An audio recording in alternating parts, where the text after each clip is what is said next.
Daniel Padilla hindi pa over kay Catherine Bernardo, nag-post ng cryptic birthday message para sa kanya. Tila hindi pa rin nakaka-move on ang aktor na si Daniel Padilla sa kanyang ex-girlfriend na si Catherine Bernardo dahil sa pagbabahagi ng isang birthday greeting sa kanyang social media account. Usap-usapan ngayon sa ilang mga social media platform ang ibinahaging Instagram stories ni Daniel Padilla nitong pagsapit ng 12 midnight ng March 26, 2024. Nagbahagi ng isang graphic image si Daniel Padilla na kung titingnan namang mabuti ay parang inuukit nito ang mukha ni Catherine Bernardo. Nakasulat naman sa Japanese ang dedication at pagbati ni Daniel Padilla para rito na happy birthday to you.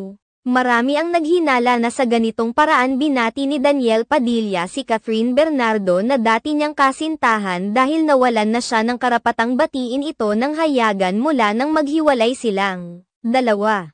Samantala, marami naman sa kanilang mga tagahanga ang kinilig sa gestures ni Daniel Padilla dahil kahit na naghiwalay na sila ay hindi pa rin kinakalimutan ni Daniel Padilla si Catherine Bernardo. Hindi naman lingid sa kaalaman ng lahat na ito ang kauna-unahang pagkakataon na magsi-celebrate si Catherine Bernardo ng birthday na hiwalay na sila ni Daniel Padilla. Samantala, may mga fans naman na pinayuhan na lamang si Daniel Padilla na mag-move on na lamang at itigil na ang pagpapapansin kay Catherine Bernardo sa kaarawan nito dahil tila limot naman na siya ng aktres. Nitong March 26, 2024, ipinagdiriwang ni Catherine Bernardo ang kanyang ika-28 na kaarawan. Kasabay nito ibinahagi rin ni Catherine Bernardo ang kanyang panibagong milestone bilang kauna-unahang Pilipina na naging ambassador ng isang French luxury brand ng pabango. Sa kanyang Instagram post, ibinahagi ni Catherine Bernardo na isa na siyang brand ambassadress ng luxury brand na Lancome,